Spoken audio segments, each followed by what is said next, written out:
नम आंखें लिए एक नई कंपनी के ऑफिस में शहर के सबसे बड़े बिजनेसमैन का लड़का, शहर की लड़कियां जिस पे मरती थी। लुक में वह किसी राजकुमार या हीरो से कम नहीं है। आज बहुत उदास एक कंपनी के ऑफिस में पिछले 3 घंटे से एक मुलाकात के लिए बेचैन बैठा था। हर 15 मिनट में रिसेप्शन पर बैठी लड़की से बार बार पूछ रहा है, क्या सर फ्री हुए, क्या सर फ्री हो गए, जिसकी तनख्वाह उसके ड्राइवर से भी कम थी। आज वह रिसेप्शनिस्ट उस लड़के पर चिल्लाकर बोली, आप अपनी जगह पर शांत बैठें, जब वक्त आएगा मैं आपको बता दूंगी।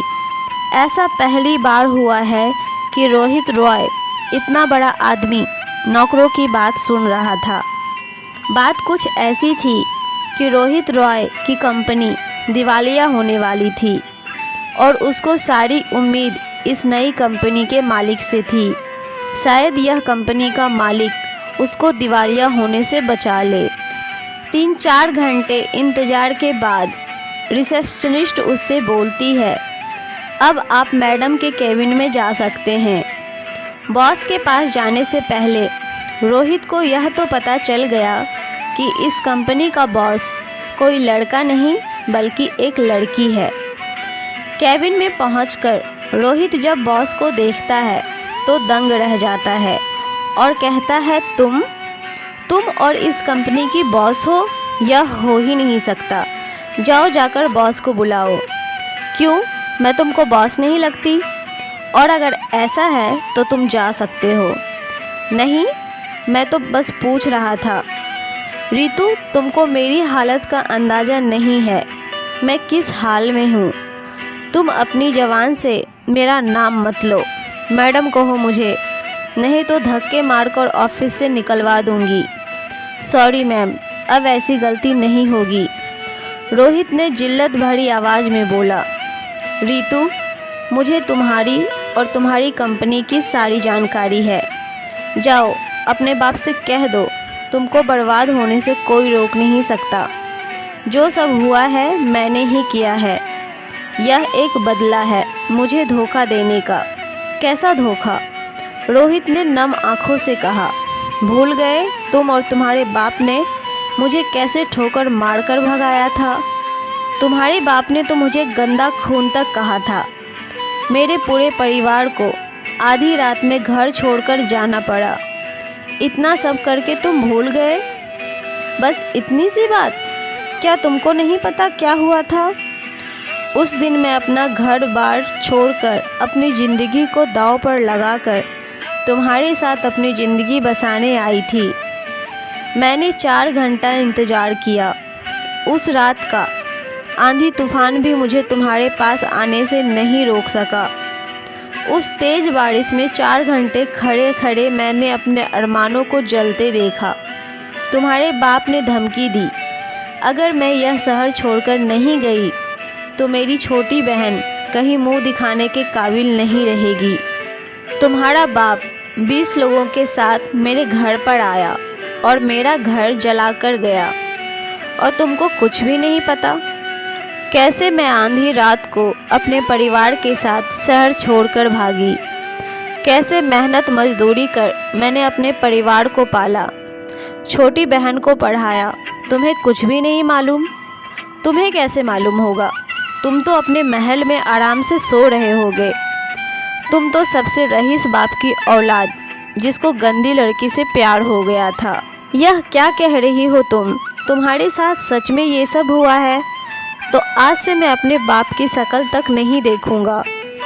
उस रात मेरे साथ क्या हुआ क्या तुमको नहीं पता? जब मैं तुमसे मिलने आ रहा था तब मेरे पिता ने मुझे मेरी मरी हुई माँ की कसम देकर रोक दिया। मैं चाहकर भी उस दिन तुमसे मिलने नहीं आ पाया। तुमको पता है, आज तक मैंने अपने पिता से बात नहीं की है।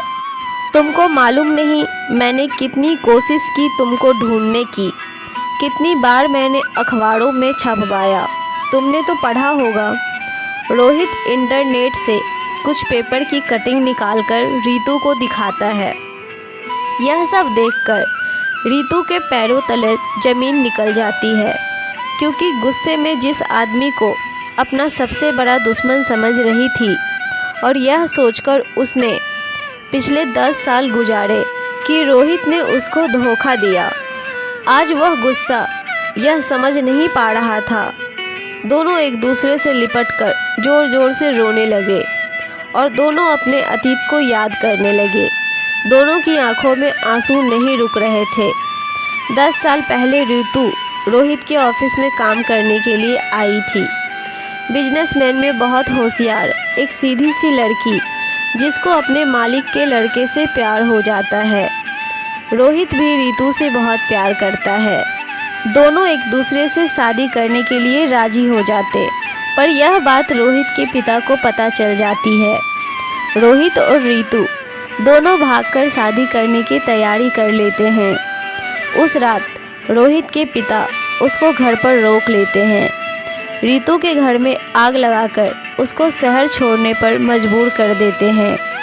दूसरे शहर में दर-दर की ठोकर खाकर बड़ी हुई रितु आज एक बड़ी कंपनी की मालिक बन जाती है। वह रोहित की कंपनी को जब चाहे तब मसल कर रख सकती है। इसी बात का बदला लेने के लिए रितु वापस उस शहर आई थी, पर जब उसको रोहित के प्यार और सच्चाई का पता चला तो वह उससे गले लगकर रोने लगी। रोहित रितु को लेकर गुस्से में अपने घर जाता है और चिल्लाकर अपने पिता से बोलता है और कहता है, देखो तुमने क्या किया। रोहित के पिता की आंखों में भी आंसू आ जाते हैं। इतने दिन बाद रोहित ने उनसे बात की, गुस्से में ही की। रोहित के पिता हाथ जोड़कर रोहित से माफ़ी मांगे और कहा, मुझे तो पता था ही यह एक न एक दिन ज़रूर होगा।